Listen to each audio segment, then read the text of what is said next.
that before great moments, certainly before great spiritual moments, there can come adversity, opposition, and darkness. Life has some of those moments for us, and occasionally they come just as we are approaching an important decision or a significant step in our life. Most of us do not need any more reminders than we've already had that there is one who personifies opposition in all things. This is a lesson in the parlance of the athletic contest that reminds us it isn't over till it's over. It is the reminder that the fight goes on.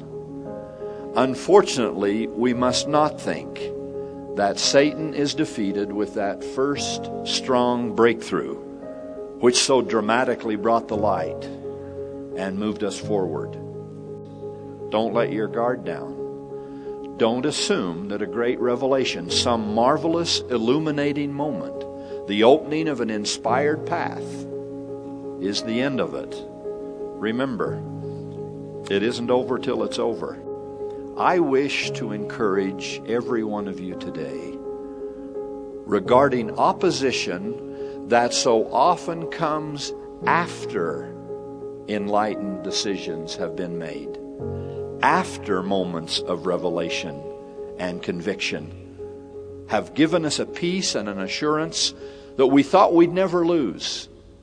The reminder is that we cannot sign on for a moment of such eternal significance and everlasting consequence without knowing it will be a fight. A good fight and a winning fight, but a fight nevertheless. Paul says to those who thought a new testimony, a personal conversion, a spiritual baptismal experience would put them beyond trouble, to these he says, "Call to remembrance the former days, in which after ye were illuminated, ye endured a great fight of afflictions. Cast not away therefore your confidence, which hath great recompense of reward. For you have need of patience, that after ye have done the will of God, ye receive the promise. If any man draw back," he warns, "my soul shall have no pleasure in him." We are not of them who draw back. Don't draw back. Don't panic. Don't retreat. Don't lose your confidence.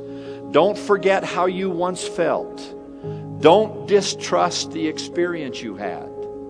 This opposition turns up almost any place something good has happened. It can happen when you're trying to get an education. It can hit you after your first month in a new mission field. It certainly happens in matters of love and marriage. I'd like to have $1 for every person in a courtship who knew he or she had felt the guidance of the Lord in that relationship, had prayed about the experience enough to know it was the will of the Lord, people who loved each other, enjoyed each other's company, saw a wonderful lifetime of compatibility ahead, only to panic, to get a brain cramp, to have total catatonic fear sweep over them, and they draw back, as Paul said, if not into perdition, at least into marital paralysis. I am not saying you shouldn't be very careful about something as significant and serious as marriage. Yes, there are cautions and considerations to make, but once there has been genuine illumination, beware the temptation to retreat from a good thing. If it was right when you prayed about it and trusted it and lived for it, it's right now. Don't give up when the pressure mounts. You can find an apartment. You can win over your mother-in-law. You can sell your harmonica and therein fund one more meal. It's been done before. Don't give in. Certainly, Don't give in to that being who is bent on the destruction of your happiness. He wants everyone to be miserable like unto himself.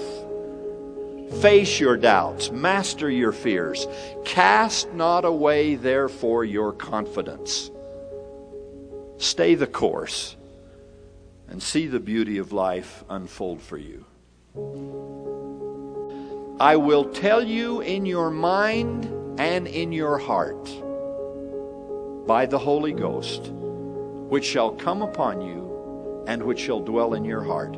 I love that combination of both mind and heart. God will teach us in a reasonable way and in a revelatory way. Mind and heart combined by the Holy Ghost. You will need information too, in matters of great consequence. But it is not likely that it will come unless you really want it urgently, faithfully, humbly. Moroni calls it seeking with real intent. If you can seek that way and stay in that mode, not much the adversary can counter with will dissuade you from a righteous path.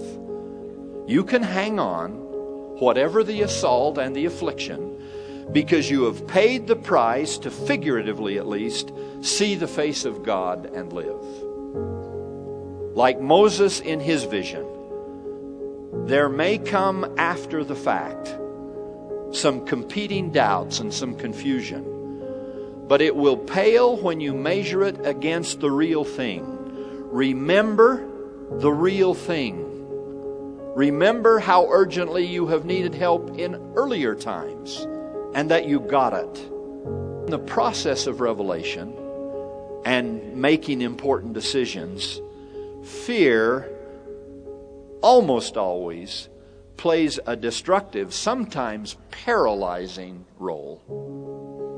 To Oliver Cowdery, who missed the opportunity of a lifetime because he didn't seize it in the lifetime of the opportunity, the Lord said, "You did not continue as you commenced." Does that sound familiar to those who've been illuminated and then knuckled under to second thoughts and fears and returning doubts? It is not expedient, the Lord said, that you should translate now. That must have been language very, very hard for Oliver to hear. Behold, it was expedient when you commenced, but you feared. And the time has passed, and it's not expedient now. Every one of us runs the risk of fear. You do and I do. But did you catch the line I tried to emphasize as I read that rather long account from the Pearl of Great Price? For a moment in that confrontation, and I quote again, Moses began to fear exceedingly. And as he began to fear, he saw the bitterness of hell. That's when you'll see it.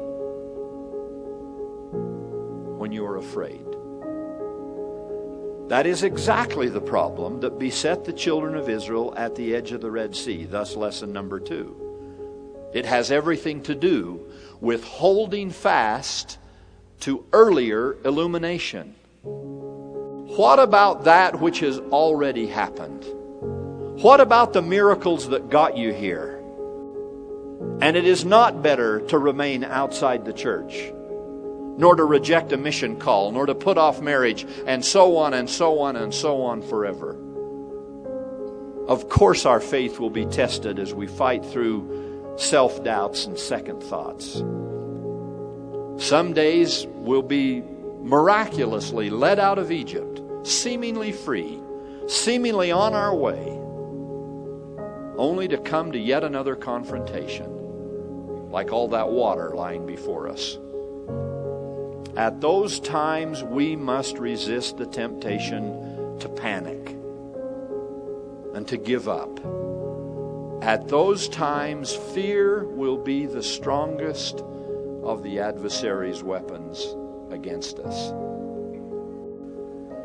After you've gotten the message, after you've paid the price to feel His love and hear the word of the Lord, go forward. Don't fear, don't vacillate, don't quibble, don't whine. You may, like Alma, going to Ammonihah, have to find a route that leads an unusual way. But that's exactly what the Lord is doing here for the children of Israel. Nobody's ever crossed the Red Sea this way, but so what? There's always a first time. With the spirit of revelation, dismiss your fears and wade in with both feet. In the words of Joseph Smith, brethren, and I would add sisters, shall we not go on in so great a cause? Go forward and not backward. Courage, on to the victory. Close quote. Along with the illuminating revelation that points us toward a righteous purpose or duty, God will also provide the means and power to achieve that purpose. Trust in that eternal truth, please. If God has told you something is right, if something is indeed true for you, He will provide the way for you to accomplish it.